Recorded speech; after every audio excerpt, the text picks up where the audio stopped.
The depth is definitely increasing in the field. You know, I feel like it's a tough crew that I'm up against this year.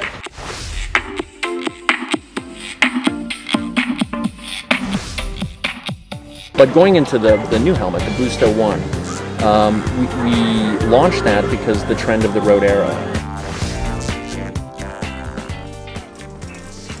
Morning Trainiacs, day 5 of Ironman Hawaii 2017. About to head to the Kona Aquatic Center. I hear it's an outdoor 50-meter pool that's free. I'm Canadian, you had me at free. Oh, press conference later.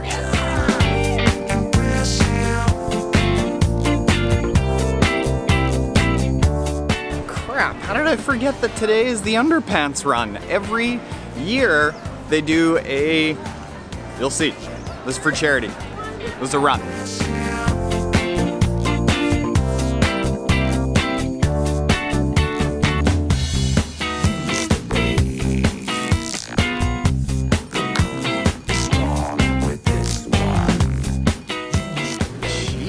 Trainiacs really fumbled the ball there. What world am I doing not being in my underwear?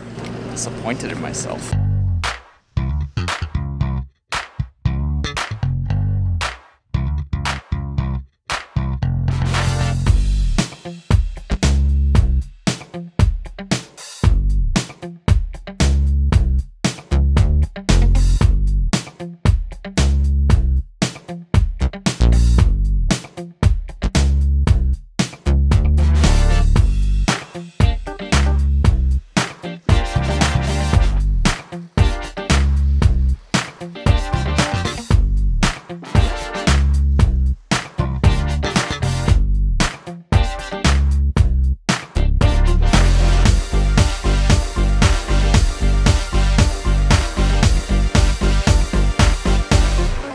There's one thing I love, it's an open air pool. Oh God, that was nice. That was so nice. Besides all the real fast swimmers kicking the tar out of me, I love that. Acai bowl number, we're hoping to get to 20. All right, now let's see where this thing will take me. Media, media, media, media, media. I'm gonna go ahead and follow people with cameras.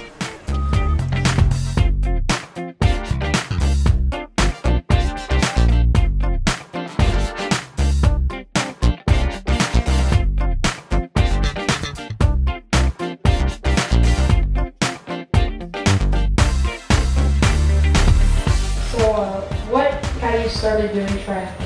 Every swim session they're like, you need to get a bike, and then eventually I got a bike, and the next thing I did a half Ironman, and like Jocelyn I was then bitten by the bug, and I've done many more since then. I grew up swimming and doing athletics, and then my stepdad did triathlon, and I kind of got into it through him and went to some camp, and there I met a coach and he brought me to a team, and I joined this team on the weekends to train with them, and I just liked it so much how cool the people are there, and I just like to go there every weekend and I train with them, and that's how I fall in love with the sport, also because of the people, because it's just a great community. What do you bring to the race because of that? Last year was a very humbling experience for me. At 70.3 Worlds a month prior, I had the fastest run split, and then I came here and started walking about 13 miles into the run, and I mean, I think that's a testament to just how brutal this race can be. I didn't give it the respect it deserves. I didn't come in properly prepared. And my swim was just, for lack of a better term, pathetically poor. And so I vowed to improve my swim, and I certainly have done that. And really, I just came here to do the swim, so I don't even think I'm going to rack my bike. I'll just do the swim, and that'll be the end of the race for me. But yeah, I mean, I came here to redeem myself for last year and show that I will never disrespect this race ever again. I feel really good. I feel like my marathon is in its best possible place right now, and I'm excited to step off the bike and do battle with these guys. Always try and think of what can I ask you that you haven't heard before. So in an arm wrestle with Jan Frodeno, who would win? I think I have probably a little bit bigger chances than in the race on Saturday. So I would take the battle. I mean, his arms are a little bit longer, but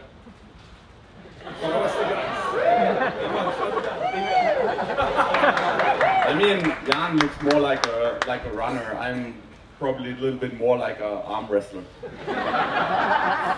So Dave, but I know you're a lot smarter than that. It's the result first and then look at the clock, right? Yeah, I don't even look at number 3 or anything like that. I think getting caught up in that would be somewhat disrespectful to the whole scenario that we're facing, because the depth is definitely increasing in the field. You know, I feel like it's a tough crew that I'm up against this year, and it's one race at a time that you just definitely have to focus on every step, because, well, we all know that Kona can catch you on an off day very, very quickly. So yeah, I'm just prepared to take it one step at a time on Saturday. That was fun. Couple of findings. Number 1, Sebastian Keinle, hilarious, new biggest fan right here. And number 2, Daniela Ryf is like ice, focused, dangerous. Oh my God. If I caught her in an alley, she'd just stare me down and be like, ah! Intimidating. Oh, and Heather Jackson, just so lovely. She's the cutest.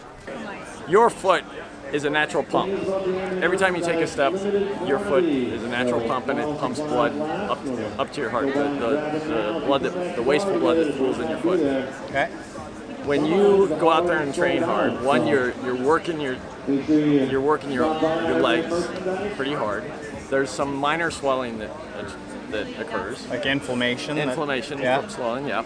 So what Footbeat does is puts a little motor inside this shoe, and every 20 seconds that motor lifts a platform into your arch, into the venous plexus of your arch, and pushes blood back up to your heart. Okay, to get your circulation. And so it increases the circulation so that you get that really nice oxygenated blood back down your leg, and then the waste blood gets back down to your foot, gets pushed back right back. The Doppler, so this is an ultrasound, so other than looking at babies in the womb, we were also able to use a setting to see how fast blood is traveling through the veins. This line right here, that kind of represents how fast blood is moving through the veins normally. So as we're sitting, blood is casually going through, you know, our vasculature. When Footbeat activates, we see this sudden, sharp increase in velocity. That's the shear force that causes nitric oxide to be released in the vessels. So you don't want to like cut circulation off, just comfortable? Okay, all right, you ready? Hit me. Here we go. Did you feel that? Oh yeah. And it goes every 20 seconds. Yeah. So that gives the blood time to get back down to your foot. Okay. Kim's gonna hate that I brag about this, but I was voted best feet in the grade 9 yearbook. Wow. So if you guys need a foot model for anything, like... You can see which leg had the Footbeat and which leg doesn't. Really? Yeah. Like there? So for her, with that kind of vasodilation, I mean, she does not have to take 15, 20 minutes to warm up to get going. She can go almost right away, because her dilation in her capillaries and in the whole leg is totally dilated. So the blood's pumping as good as it's going to go. I can feel the muscles that I normally feel here. Okay. Or not the muscles, but the veins and the arteries. Isn't that wild? That, yeah, normally take a while to get Isn't that wild? dilated. Yeah. All right, Trainiacs, I'm here with Paul Craig, the co-founder, self-declared head shithead, apparently, of Rudy Project North America. That's okay, I call myself head jackass at times. But, we all gotta don that moniker. Right, titles are just titles. Yeah. So lately, over the last couple months, I've been riding a fair bit of the new Rudy Project stuff. I had the wing previously, rode that for a couple seasons, and then I've just got the Boost 01. Well ventilated. It's a nice weight. It's balanced. It's easy to get on and off and transition, and it's coupled with a flip-up helmet. So you know when you couple it with a flip-up visor, and so easy in T1. The helmets have done well. I would say the big difference.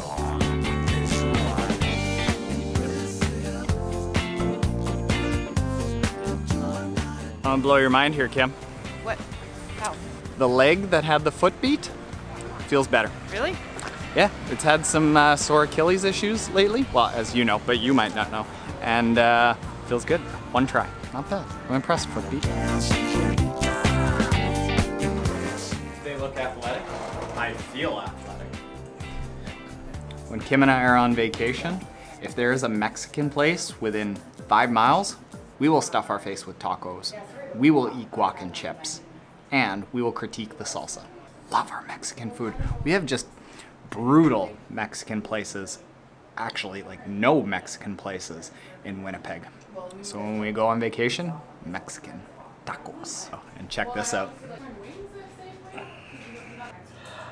My attractiveness level on a scale of 1 to 10, 14. Fighting Kim off with a stick tonight. Oh.